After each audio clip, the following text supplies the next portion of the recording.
Our national parks are an American triumph, a celebration of our land, a testament to the blessings that we inherited from our forefathers.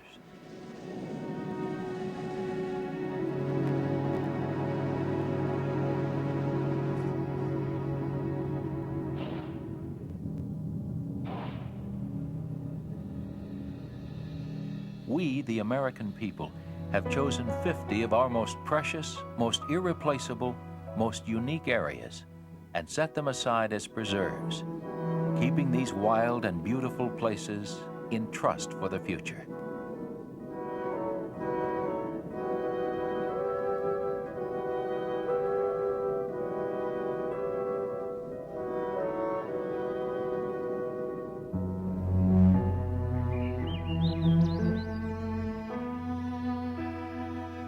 We were the first country to decide that such a step was not only desirable, but necessary. And the American park system is the largest and most varied in the world.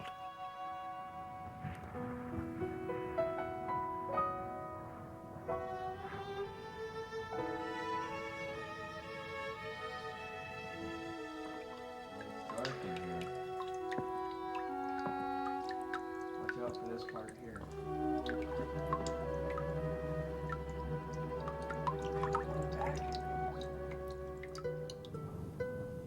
Wind and water etch magnificent monuments from solid rock. The land seems to live and breathe before our very eyes.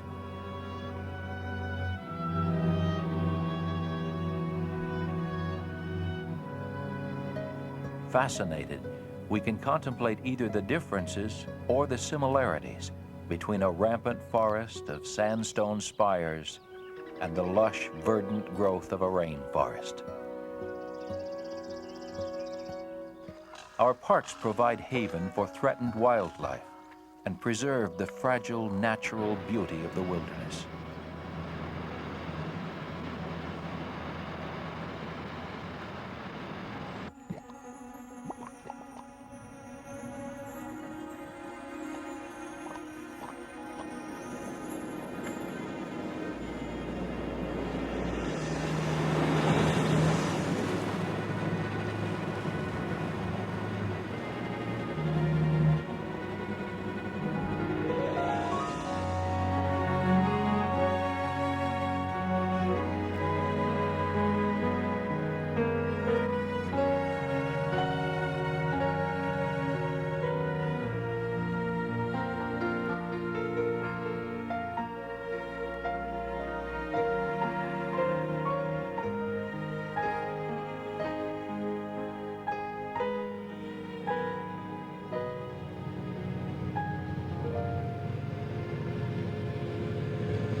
Familiar summer images of Yellowstone's geysers and hot springs always gladden the eye.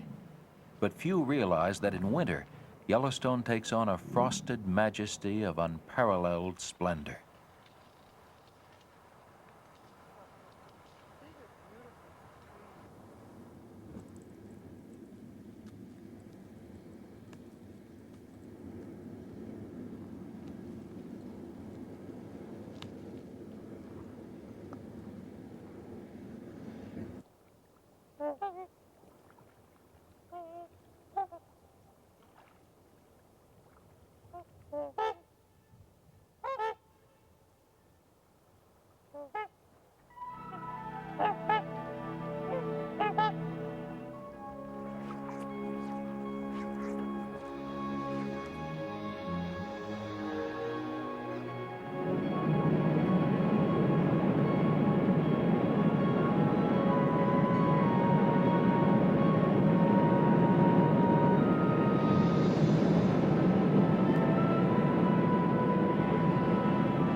Fur trappers told of a land perpetually afire, of water that blazed and burst from the ground, and of boiling emerald pools lying jewel-like under the sun.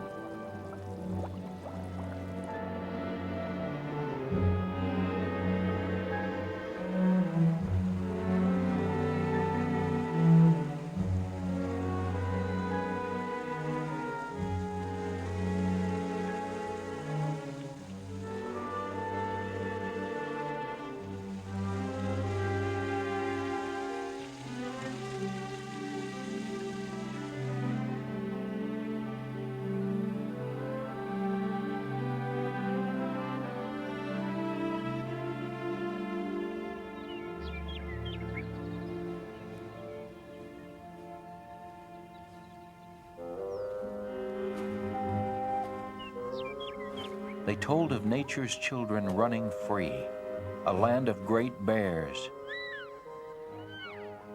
and limitless herds of elk and bison.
Youngest of the Rockies, the jagged Tetons rise precipitously from the plain.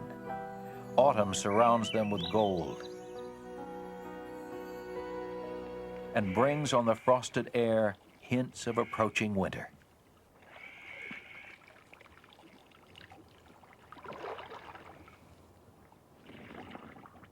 In the valley below, moose and elk can only wait for the impending onslaught of snow.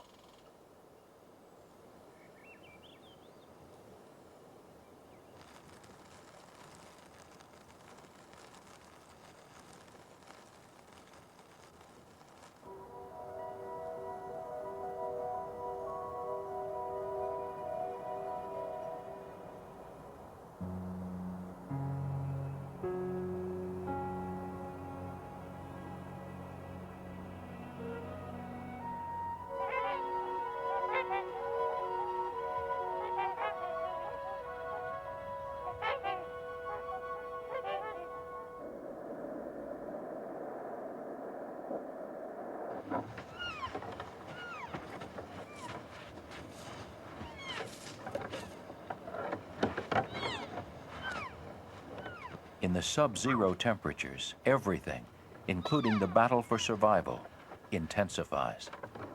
The beauty of winter sometimes masks the harsh reality of an implacable nature.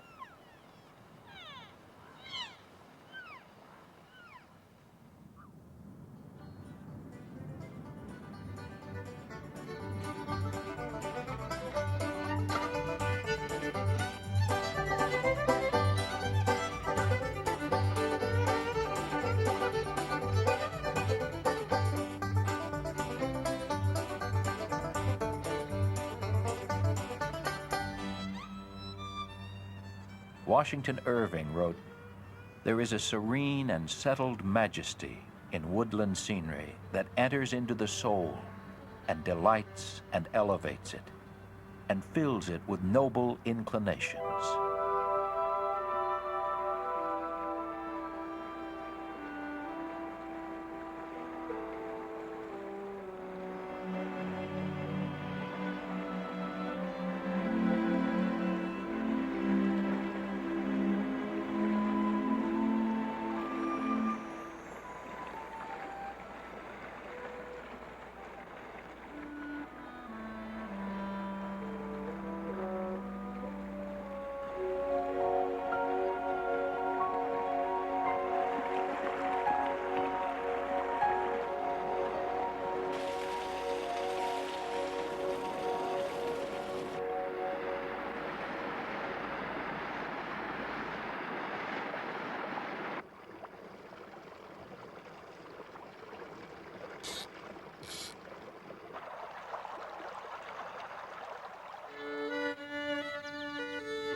The village of Cades Cove, where early American settlers first worked the land's rich soil, is now part of the national park, adding a dimension of recent human history to the ancient forest.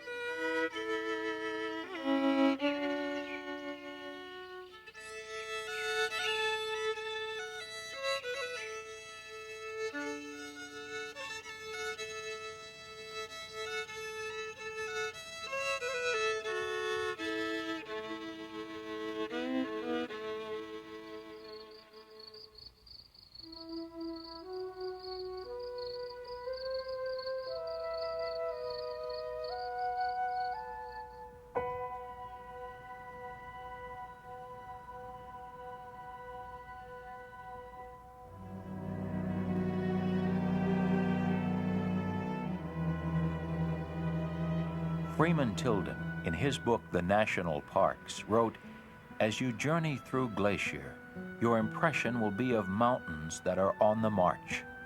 The transition from the rock fastnesses of the Continental Divide to the limpid and tree-fringed glacial waters will remain always in your memory." Spring in the high reaches of Glacier is a time of melting snow catching the rays of the warming sun.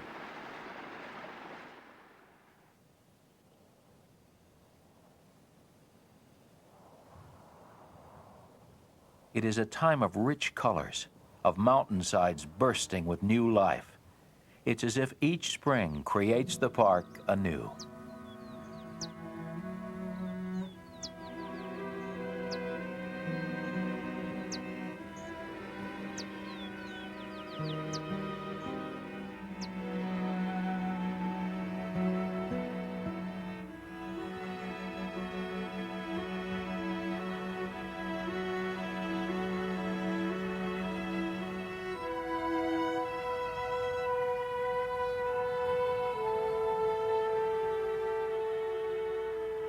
Canada's Waterton Lakes Park joined Glacier to form an international peace park, a unique bond of friendship between two countries.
Drifting fog can fill the Grand Canyon, obscuring, if only for a moment, the immense scale of what the Colorado River has carved.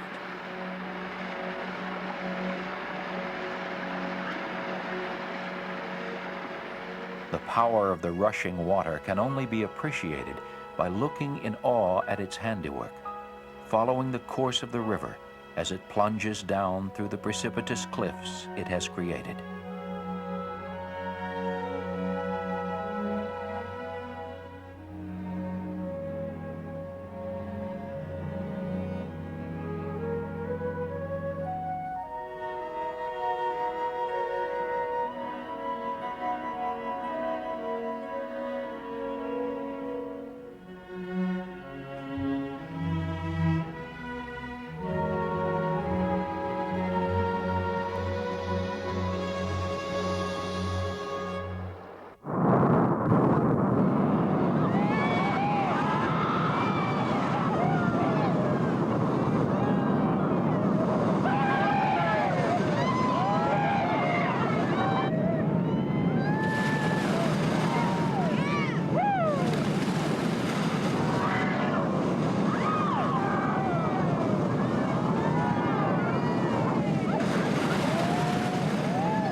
man has stood within this deep place before, watching as the water carves the canyon, seeing time itself flow through the solid rock, leaving the heart of the earth exposed in its wake.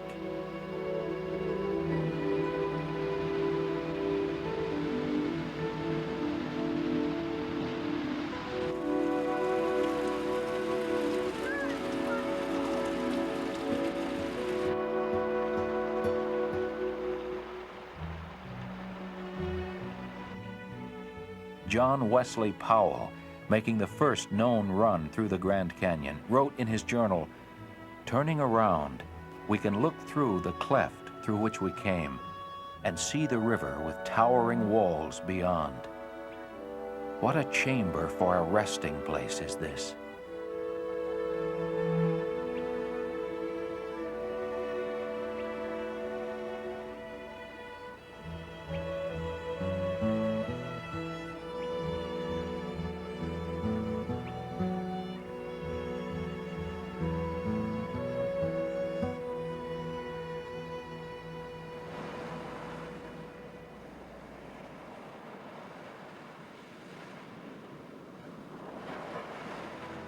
A seacoast, an alpine range, and an amazingly fertile forest combine to create a park where summer and winter can coexist.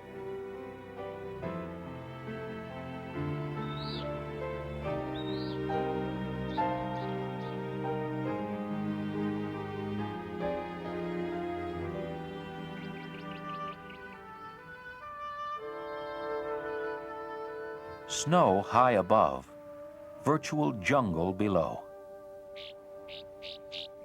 Olympic's deep, dense Hoh rainforest is rare in the temperate latitudes.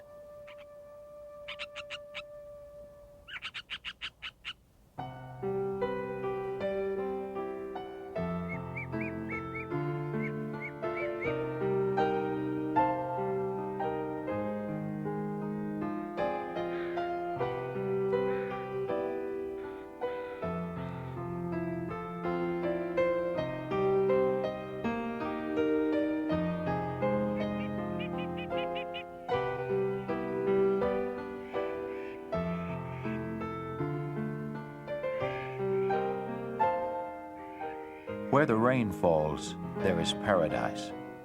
Where the land stands free before the rain, the land will blossom, opening its many eyes to find the sun. The rain will find its way down through the wilderness, filling valleys with life as it resolutely makes its way back to the sea.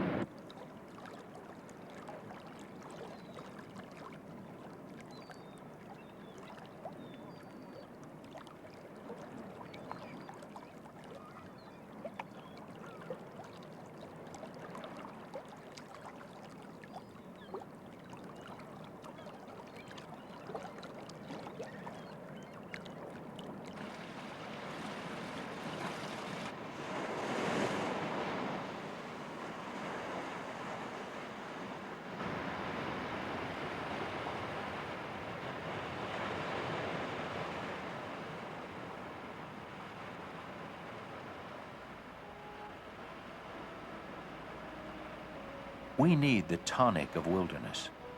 While we seek to know all things, we need all things to be unknowable, air and land and sea.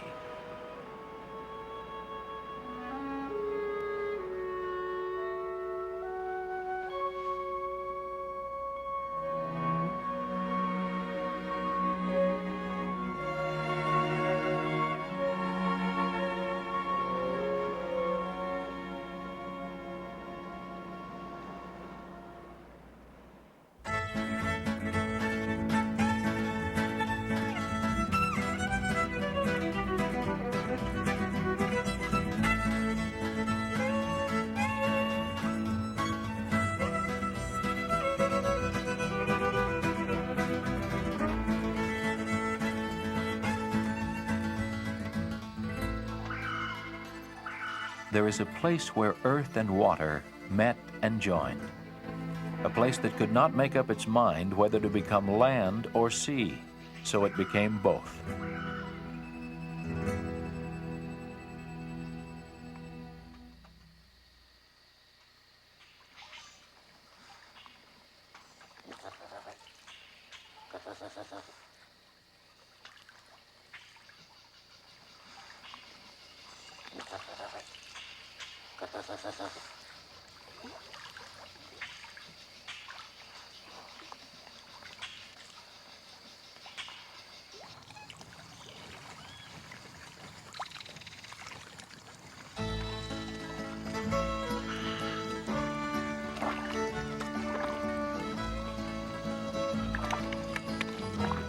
Here can nature's handprint be plainly seen, each finger pointing out a separate path toward survival.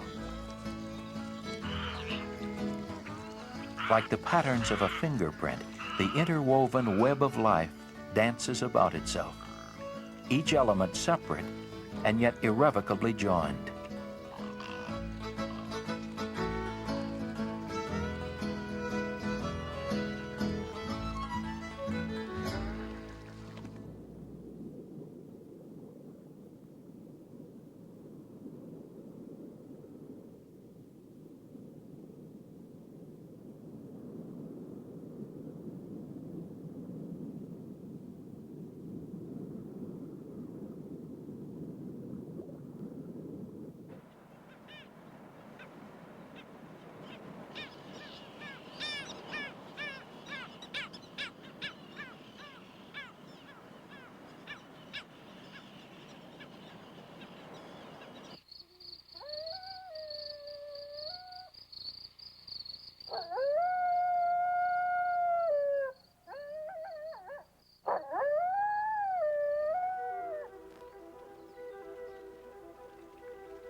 Mormon pioneers saw the celestial city here in the sculptured rocks.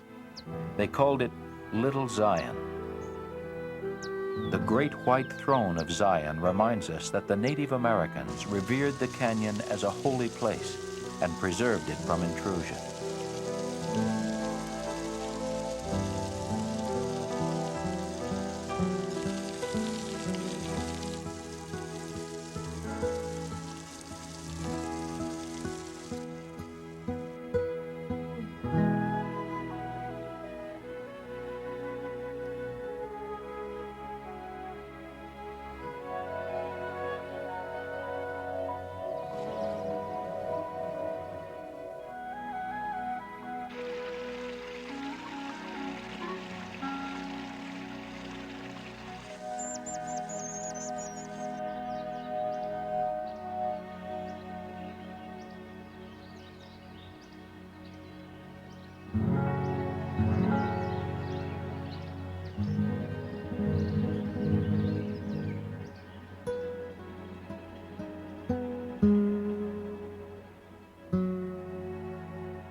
Sometimes we need to be reminded that, like all living things, we cling precariously to the surface of this planet. We do not own this earth, we share it.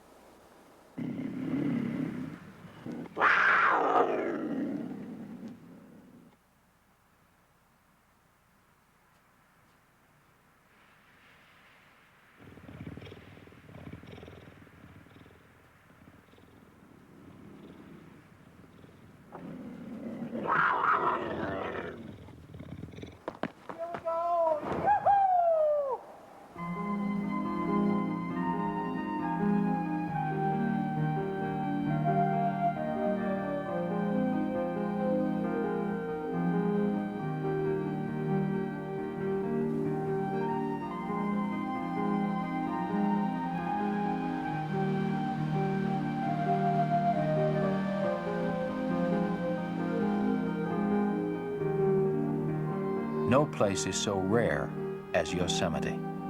Its granite walls tasseled with waterfalls, its meadows full of wildlife, its high country a realm of lonely grandeur.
The national parks were created to ensure the survival of irreplaceable wildlands, but also to allow us to see the wonders of nature close at hand.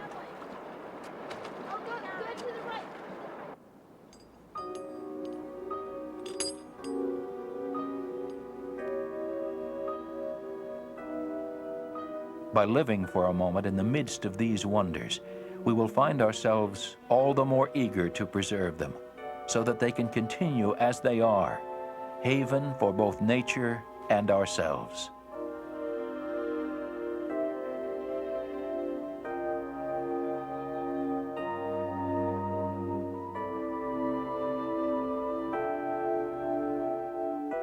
The seasons flow through our national parks in a parade of color and incident, of sunlight and ice. If the parks are indeed gems, they are many-faceted, offering splendidly divergent visions of our natural heritage. A poet wrote, "The earth never tires. The earth is rude, silent, incomprehensible at first. Be not discouraged. Keep on. There are divine things well enveloped. I swear to you, there are divine things more beautiful than words can tell."